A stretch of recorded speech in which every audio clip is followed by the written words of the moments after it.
Bonjour et bienvenue sur Salade de crabe, le podcast qui vous partage témoignages, conseils et outils pour mieux vivre votre cancer du sein. Dans cette seconde saison, plus intimiste, vous ferez la découverte de la femme que je suis maintenant, après avoir vécu et vaincu 3 cancers du sein et du poumon en 2022. Un conseil, écoutez l'épisode jusqu'au bout, car à la fin, je vous expliquerai le sens de cette démarche et vous offrirai une surprise.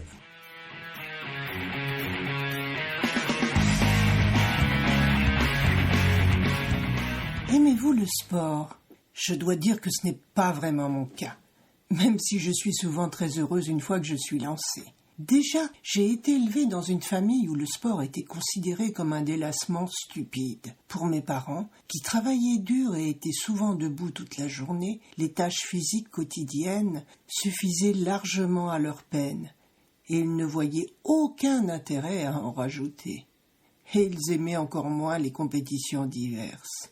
Petite, je voulais faire de la danse, ainsi que du dessin. Mes parents ont opté pour le dessin, et je ne l'ai jamais regretté. Adolescente, je n'aimais toujours pas les matchs. Je trouvais stupide de courir des heures après un ballon ou une balle, ou regarder des cyclistes ou des coureurs automobiles tourner en rond sur un circuit. Il faut dire que je n'ai absolument pas la fibre compétitrice. Pourquoi vouloir absolument être le premier ou meilleur que son adversaire, montrer sa suprématie ? Je ne comprenais et ne comprends toujours pas. Par contre, je n'ai jamais voulu être une victime, et le self-défense m'a toujours attirée. Je ne suis pas agressive, mais je veux pouvoir répliquer et pouvoir me défendre seule. Et c'est comme cela que j'ai fait du kung-fu, puis après avoir déménagé, de l'aïkido. Mais je n'aimais pas tomber, lâcher prise, et j'ai abandonné lorsque l'amie avec laquelle j'y allais a arrêté. Car j'aime bien le sport, et comprends les nécessités d'en faire pour maintenir mon corps en forme, mais une partie de moi a besoin d'être prise par la main, motivée pour en faire. Et c'est comme cela que j'ai fait de la gym, fini lorsque je me suis retrouvée seule à y aller, puis du yoga, auquel j'allais enfin seule, me motivant suffisamment et en y prenant enfin du plaisir pour ne plus avoir besoin d'être accompagnée. J'aimais ce travail seul avec moi-même, à me pousser jusqu'à mes limites, sans compétition aucune, et mon côté hyperlaxe appréciait d'être enfin un peu malmené. Maintenant je marche, mais seulement quand il fait beau ou accompagné, ce qui veut dire pas du tout en ce moment de froid et de grisaille, d'autant plus que j'ai rapidement le souffle court. Et surtout, j'ai découvert le yoga yin. Ce type de yoga est idéal pour une convalescente, car il est très lent et basé sur la respiration consciente.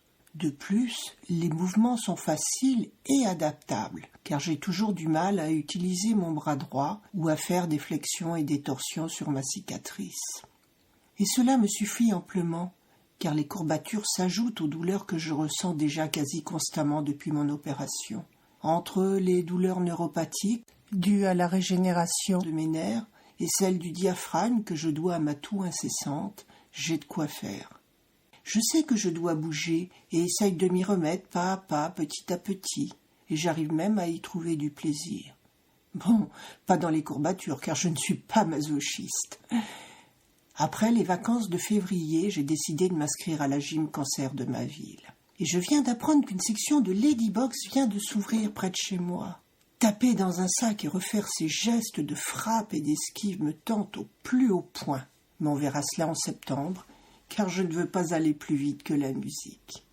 Mais je ne veux plus rester totalement sédentaire comme je l'ai été pendant trop d'années, coincé devant mon ordinateur et rentrant chez moi pour faire les tâches quotidiennes. Sans parler que se remettre au sport diminue les risques de récidive de cancer. Donc, j'aurais tout à y gagner de me remettre à bouger. Et vous, que pensez-vous du sport ?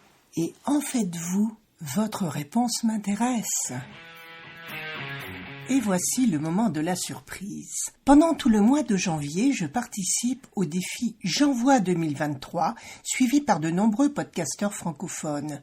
Chaque jour, nous devons mettre en ligne un épisode sur un thème précis, prédéfini.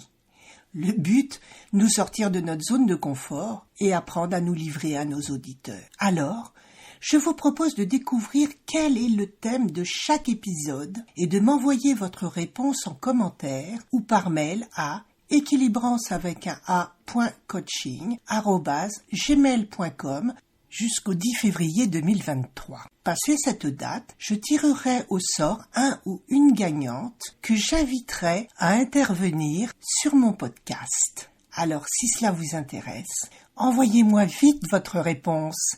À bientôt. J'envoie 2023. J'envoie 2023. J'envoie 2023. J'envoie 2023. J'envoie 2023. J'envoie 2023. J'envoie 2023. J'envoie 2023. J'envoie 2023.